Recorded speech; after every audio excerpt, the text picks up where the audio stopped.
This is Season 3 of The Score, the Team Roping Journal's regular podcast, where the team roping world talks. We've told the stories of some of the greatest cowboys, horses, and moments in the sport, and we're so far from done. In 2020, we'll bring you more of what you've come to expect, like interviews with the best cowboys and cowgirls we know, and we'll dive even deeper into subjects you care about. Look for more audio editions of the Team Roping Journal stories you might have missed in print, and learn about the great horses shaping the sport and great challenges facing our industry. All this and more in 2020. I'm Chelsea Schaefer. Kansas native Jake Long has qualified for 9 Wrangler National Finals Rodeos, won 2 Ram National Circuit Finals titles, and nearly every major jackpot in the sport. Not to mention, he's been on some of the greatest horses in the history of team roping, including 3-time PRCA AQHA Horse of the Year, Colonel.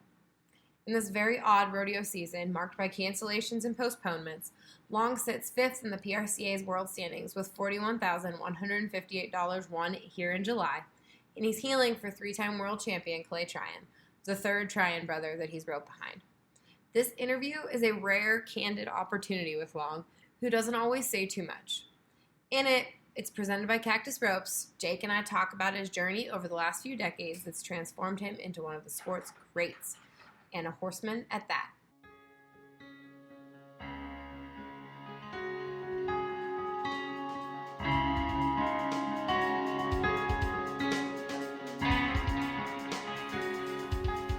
Before we get started with today's episode, we've got to thank our sponsors at Cactus Ropes. Check them out at cactusropes.com and stand by for the middle of this episode where we take a commercial break and I will tell you more about the future.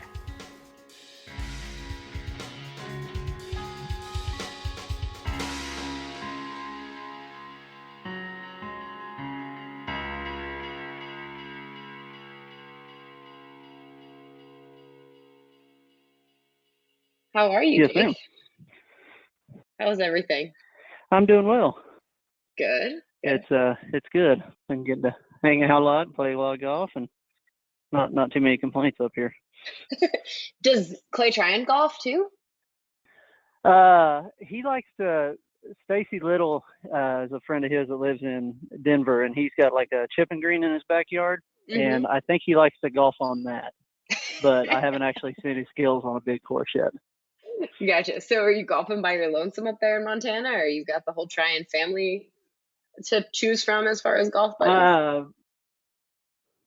Travis Tryan, he plays a lot. I guess he's been playing a whole lot. I guess he pretty much just plays golf and puts on roping. So, and then another friend of ours up here, Alan Maccabee, and his son Bryce, they've been playing with us a bunch too. And I am by far the worst one, so it's been fun to get a butt whooping every day.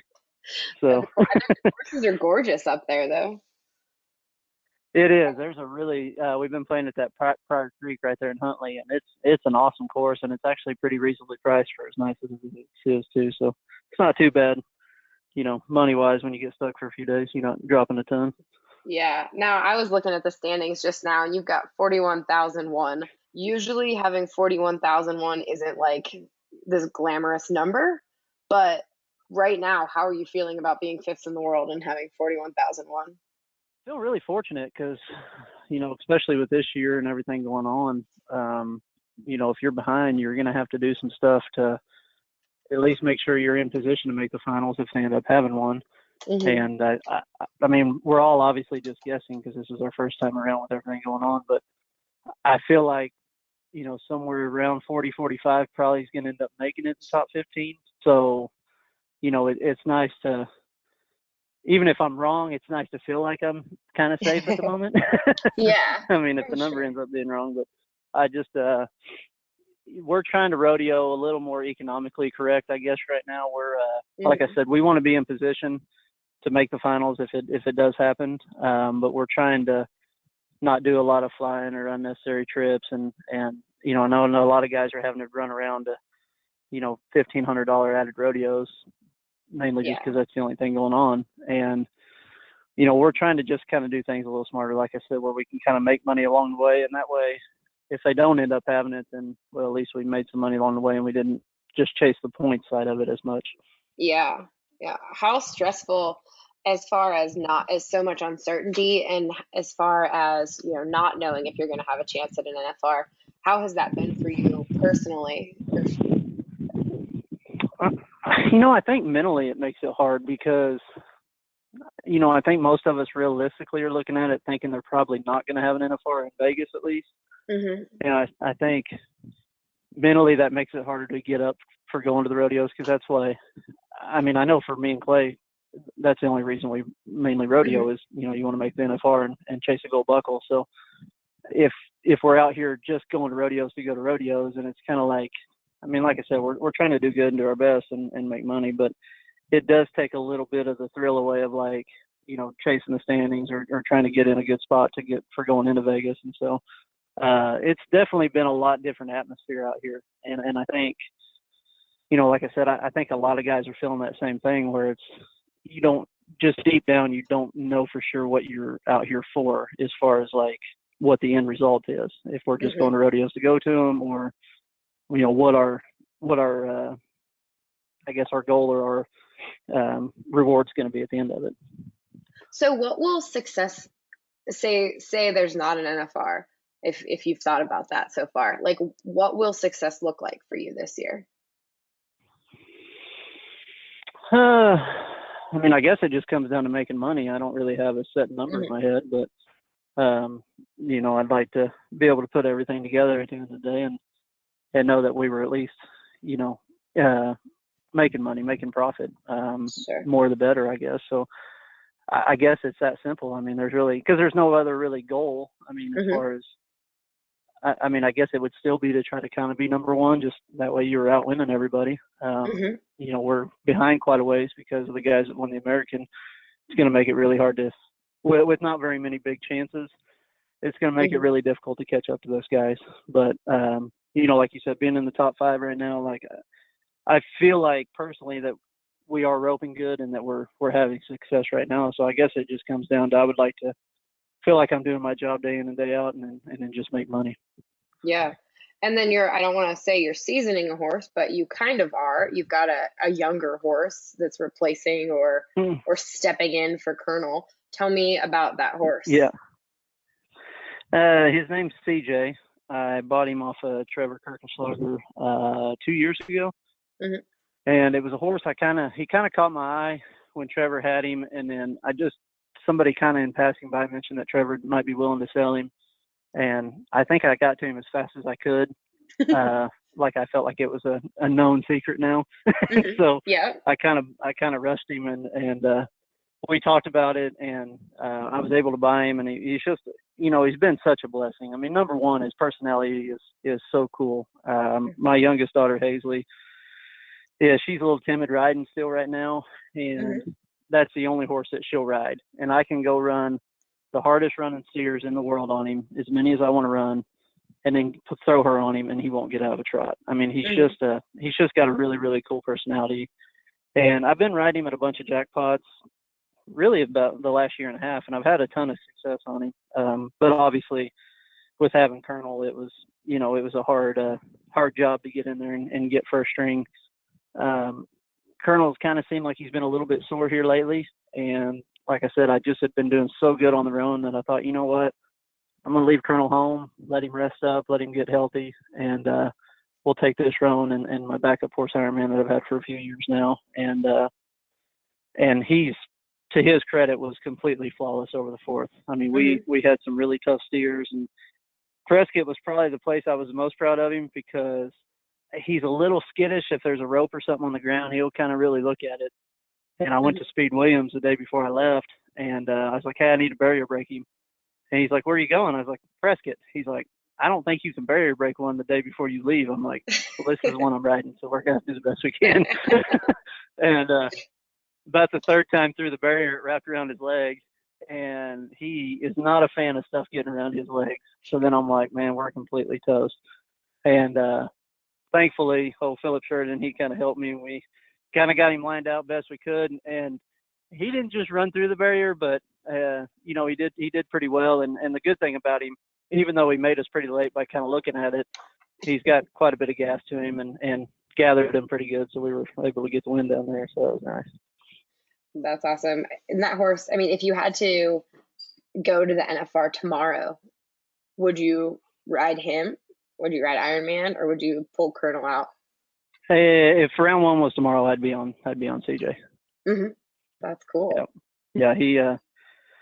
Hey, like I said, he's just stepped up, and he just does everything good. He really does. Like, I think he can still get a little bit better. He's just 7, but he's got plenty of gas. He's got plenty of cow to him. He's steady at the horn.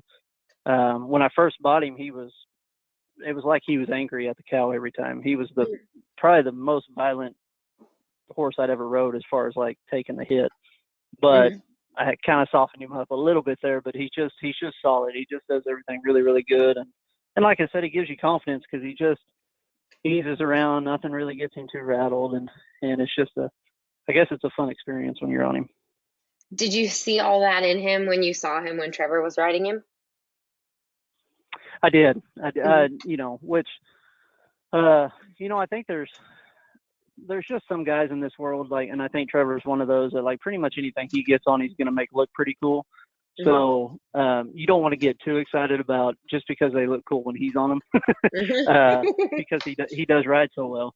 But I got on him, and he was exactly what I thought he would be. I mean, he just was super simple, and I've juiced him up a little bit lately, but when I first got him, whatever pace that steer went was the pace he went. If the steer walked out of the chute, he would walk out of the box. If the steer kind of took off, I mean, he was just, they just did a super great job with him of getting him trained and getting him patterned and really doing his job good. So, and I told Trevor on the attitude deal, I said, man, I don't know if that was something you did or if that just happened to be him, but if he turns out to be the worst heel horse I've ever bought in my life, he's worth every penny just because of his attitude and how well he takes care of my girls on the ground.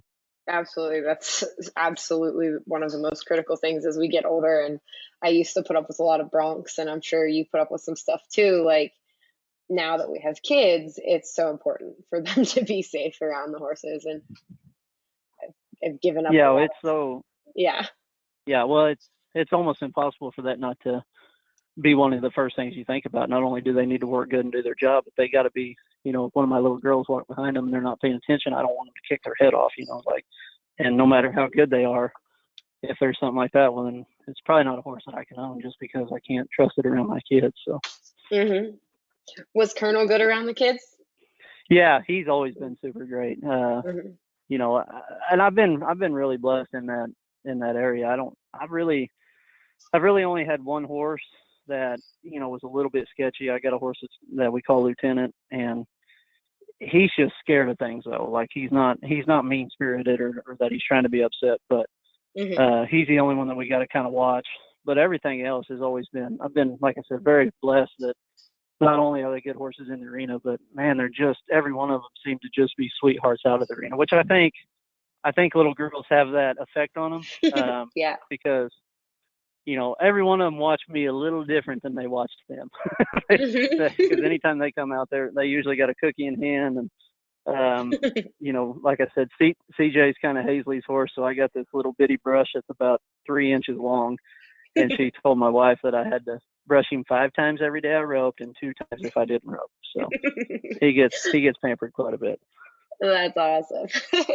Now, tell me, I was reading a story as I was getting ready to call you, and I just kind of searched your name on teamropingjournal.com, and it's funny how the algorithms work. One of the first stories that came up was from the year that you and Coleman won the straight, and you talked about how winning it on Mikey meant as much to you as the money and how important Mikey was. Tell me about Mikey, and because we always talk about Colonel and where he fitted in your career, but it's been a while since we've talked about Mikey.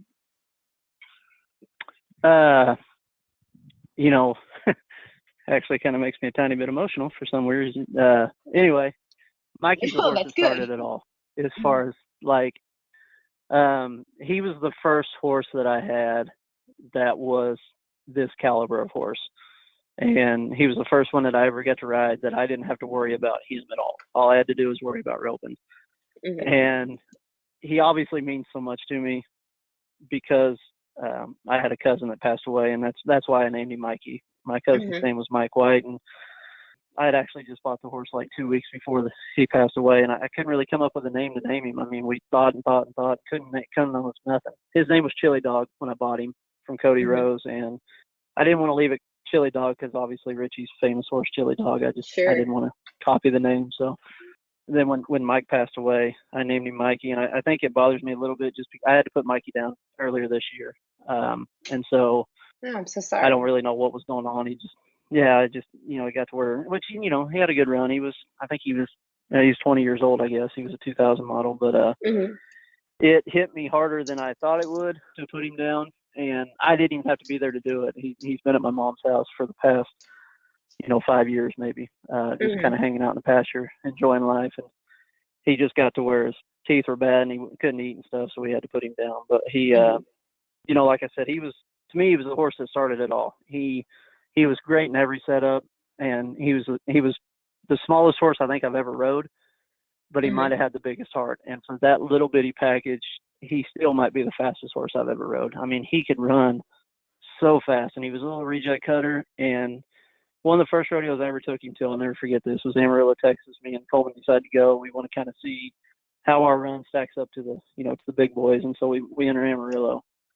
And Coleman reaches out there and he gets a one horn or a nose, some kind of illegal head catch. Well, he goes ahead and kind of gets the dial and he swaps him. Well, when I see the bad head catch, I kind of, I bring my rope down and, I'm disengaging from the run.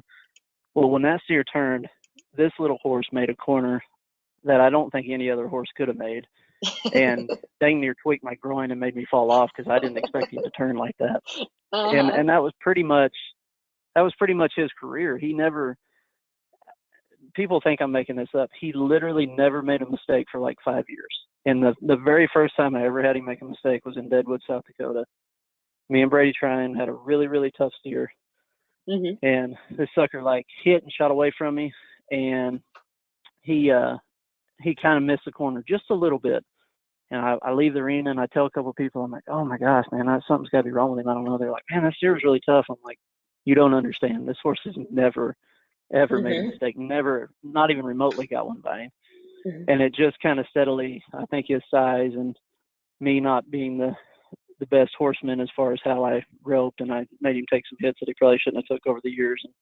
And, I think it just wore on him. It got him sore, and he just wasn't big enough to take it for, years and years like Colonel was.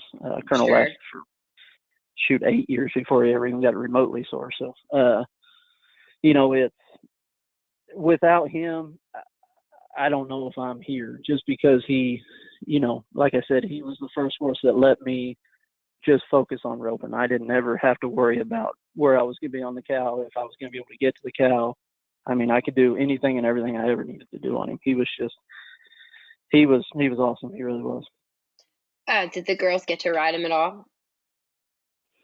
No, they were too. And he would have been the one. He was always he was just jumpy. He, he wasn't like on the ground. He wasn't going to do nothing stupid, but just if you were riding around, he kind of liked to, he kind of prance, and he just had a little more pep to him. He was kind of like a chihuahua, right? You know what I mean? Kind of prancing out there.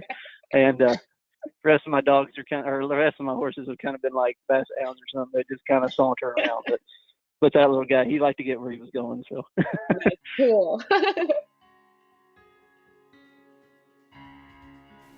All right, before we go any further into the episode, gotta thank our sponsors at Cactus Ropes. Cactus Ropes has been one of the industry's leading rope producers for the past 25 years, and they're focused on creating specialized products for ropers just beginning to those winning world titles. Be sure to check out their new rope, The Future. It's a 4-strand rope with Cactus's core technology. It's a result of a year of testing and creating with the king of the cowboys, Trevor Brazil. Cactus used manufacturing practices to create perfect balance throughout the rope and an extremely identifiable tip. The Future is available at your local Cactus Ropes dealers and online at cactusropes.com now.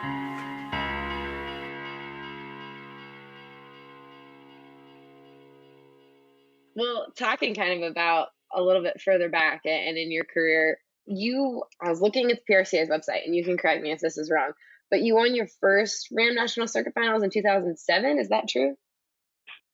Yes, ma'am. And then you won it again. You had a 12-year break, and then you won it again this Yeah, past year. Tell me last year. about Yep. that first circuit finals and how like your evolution from 2007 to now. What's different? Well, the first one, make it with Colt Braden, and we won the average at the circuit finals to qualify for it. And Hmm. about 3 weeks before, I go try a horse. I was going to college in Alva, Oklahoma, and I go try a horse. And this horse was priced for like $4,500. We called him Mighty Mouse, and I go try him, and I'm so broke back then that like I have to try this horse twice because he cost $4,500. I don't know if I can. I mean, that was so much money back then to me. so so me and Coleman make 2 trips to buy him, and like I'm like, man, I got to buy this horse. He feels so good. I just, but I'm having to kind of talk myself into it. So I end up buying him. We're riding around. The guy's name's Monty McNair that I bought the horse from, and we're driving around town just looking at stuff, looking at pastures and stuff. And he's like, yeah, it's kind of funny. Brett Boatwright bought a horse from me one time, and then like 2 weeks later, he takes him to the Pocatello and he wins the circuit finals on him. And I was like, well, I hope that works again because I'm headed up there and I'm probably going to take him. So long story short, I guess I take him up there, and that horse, I don't know that he was anything special, but he was a pretty decent little horse. But I won a jackpot on him up there, won the circuit finals, and then that year me and Coleman were rodeoing. I think I went from there, went to like Corpus Christi. It was a tour rodeo then, Hmm. and we won that rodeo. So I won. I don't know how much money, but I won a lot of money on him there in the first month and a half that I owned him. You paid for him at But least. I guess as far as oh yeah, he paid for himself well over. Uh, but I guess as far as like like an evolution or anything, like I remember being there the first time, and you're kind of in awe when you see Speedy and Rich or Jake and Clay and just any of those guys, Britt Buckus. I mean the guys that you kind of idolize when you're growing up. Well, those guys are all for the generation now, but for my generation, Hmm. Yeah. uh, but the guys that you're kind of in awe of them, and you don't really. It looks hard because it looks so simple for them, and then the runs that you're having to make, you're like, man, I'm having to try so hard, and it looks like they're just jackpotting steers and they're beating me. Hmm. And so I think if you fast forward now, just obviously a confidence in the success that I had in between. When me and Clay went over there to Florida last year. Everything just feels simpler when you're on a roll. I mean, at that time, I think it was impossible for him to break out or miss a steer. And, so obviously as a healer, all I have to do is rope 2 feet. And he was doing everything fast enough, good enough. I didn't have to worry about anything. All I had to do was rope 2 feet, and I knew we were going to win. So it was kind of cool, though, because to fast forward all them years later, Colt's younger brother, Tanner, was there. And Hmm. it come down to the final four. Tanner's winning the rodeo when I walk in the box. So it was kind of a cool, like, for me personally, Sure. Yeah. Tanner and his folks are there, and I mean, we all know it, but like no one else really knows that story as far as like, but it was kind of cool. It was almost a cool full circle deal for me personally, Yeah. and to kind of get to share that with Tanner and to see him start to do good at this level, it's kind of been a neat full circle for everything that I've been through with that family. So Yeah, I wondered when I was like I said reading your bio on ProRodeo.com, and I saw that you won it with Colt Braden, and I don't know Colt, but I wondered if he was related to Tanner, so that's cool.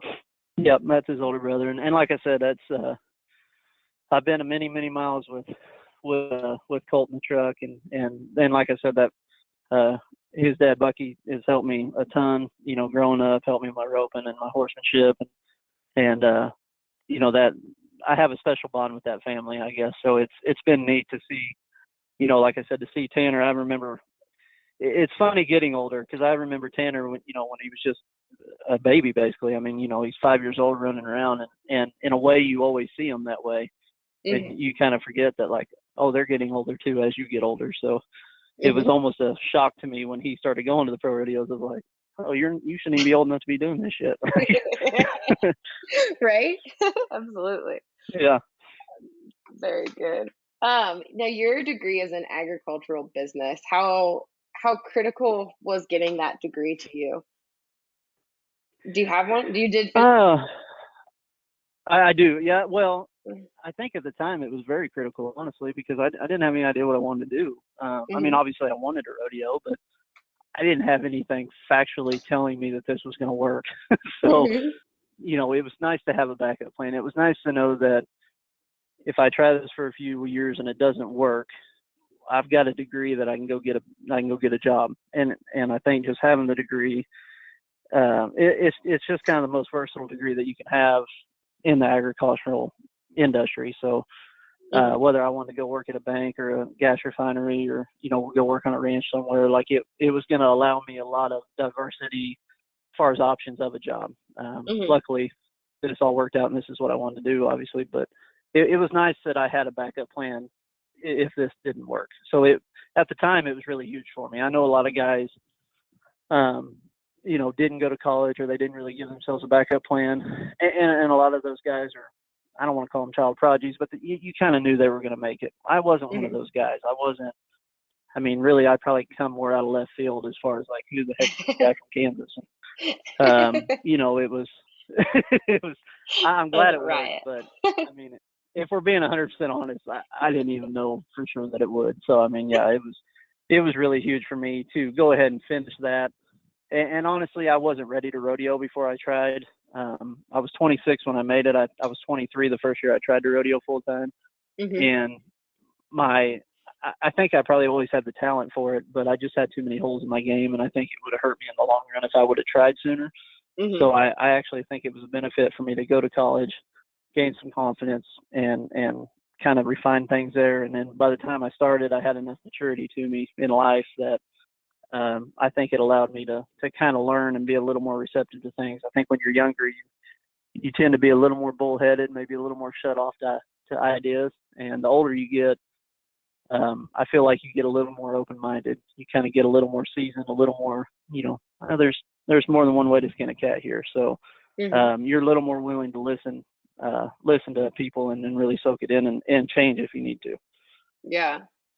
Now, speaking of business and your business degree, you have been a partner with, you know, or part of Cactus Ropes for a really long time. And I love your relationship with Barry because you guys are so different. If I were to pick, like, it's kind of like you and Coleman. If I were to pick like two people that I think of as completely different, it's like you and Coleman and then also you and Barry. How did that relationship start? Because I just think it's a riot. Well, I think I must just be a good calming agent for both of them because they're both pretty high strung and going places in a hurry. Coleman's usually late, but once he heads that way, he's in a hurry. So, but no, you know, me and Barry do have a special relationship because, well, in 2007, I had always used Cactus. I mean, I pretty much, I really can't remember using another. I know when I was real young, I used a couple of just off-brand ropes at like some feed stores and stuff. I mean, like brands that no one's ever even heard of just because they were like $12 a rope and I didn't have any money.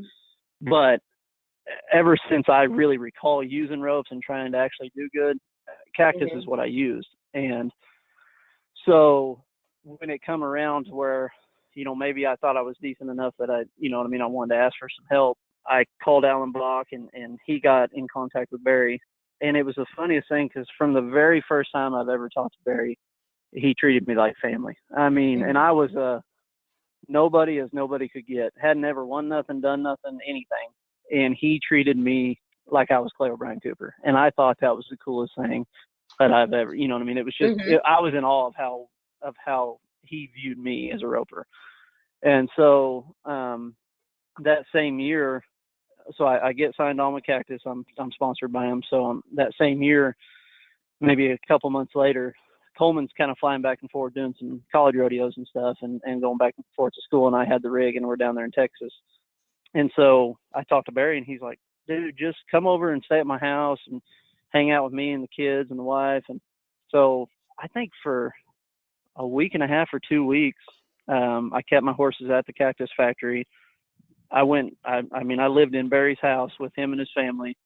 And so, you know, Barry, essentially, I mean, we are family. Like it's not like we're friends and we're buddies but deep down, like we are family. Like he has taken care of me so good over the years. And I will literally fight somebody. I mean, if I have to defend Cactus, like they mean that much to me as a company, just because of not only do I really like their products, but the people are so awesome there. And it's, like I said, it's truly a family of people. They're running a business, but they care so much about each and every person. And like I said, all the way from the Clay O'Brien Coopers of the world to the, 10-year-old kid that you've never even heard of that maybe is just swinging his first rope. They care as much about him as they do Clay O'Brien Cooper. And that to me is a special thing, because I mean, I know I rope good as far as like, I'm good at this thing, but I'm still just a person, and we're all just people. And so like, it means a lot to me to be surrounded by good people and good-hearted people that care more about the people than the money and the, chasing the awards and all that other stuff. Like the heart of the company is true and good. And that's what means more to me than anything. Absolutely. And we talked the other day about when you were winning Prescott, we talked about what rope you're using. Tell me what ropes are in your rope bag right now, and what are you pulling out now that you're in north, where it's a little warmer or a little cooler up north? What did you use at Prescott? Tell me about what you're swapping between, or if you're swapping. Well, I got 2 ropes that I'm carrying with me. I got if it's warmer out, I don't really have a set degree, but if it just feels warmer out, I'll usually use them. I've been using a Mojo. I feel like in the heat, I'm so used to using an Encore rope, just because, like I said, I've used it for, this is going to be a really bad number to have to say out loud, but I've been using it for probably 20 years. And so maybe actually longer than that, but we're going to stick with that so I don't feel really bad. So I'm so used to a non-core feel, but if it does get cooler out, the core does feel a little bit better to me when it's really cold out. Like I used it at Denver, I used it at the finals, I use it kind of in the wintertime. But once the weather turns off nice, like I said, all the success that I've had in my life has been with a non-core Cactus, and it's hard for my brain to tell me that rope ain't good enough for me to use. And so that's just the one that I'm comfortable with. All the new technology that they've introduced, all the, with the new core and all the stuff that they've been working on, I think the future feels really good. I have a hard time seeing blue for some reason when I throw it down there. So I use a Thrilla if I'm going to use a core. But I do think the future actually feels really good. So that's the 2 ropes I have with me, though, and it's not even really a set deal. I might use one day and one the very next day. There's really no full set plan on it of like, these months I'm going to use this rope. I like to have both because, especially when you get up your rodeo, and like, I don't know how this happened, but I went to Mobridge, South Dakota the other day. It was 92 degrees outside. I have no idea how. I thought it was supposed to be cool in South Dakota. But then earlier that morning, I'm in Killdeer, North Dakota, and it's cool. So I use a core that morning, and then that evening I use a Mojo, just because of the way the weather kind of changed a little bit. So gotcha. That's awesome. Well, Jake, thank you so much for your time. I sure appreciate it. And I absolutely thanks for having me on. I'm glad we finally got to do this. Well, I will yes, ma'am. talk to thanks you for having soon me. and hopefully see you somewhere. It's so sad this time of year. I would say see you at Cheyenne, but see you somewhere at a jackpot. Yes, ma'am. Hopefully it is a weird time. So thank you though. Thanks, Jake. Talk to you soon. Bye. Thanks, everybody, for listening. Thank you so much, Jake, for your time today. I know you guys are in between rodeos, just waiting for the next one. And good luck to everybody that's out there on the road. And thank you again to Cactus Ropes, Barry Berg, Mike Pollan, Katie Rice, the whole crew at Cactus for supporting what we do here at The Score and the Team Roping Journal. We couldn't appreciate y'all anymore.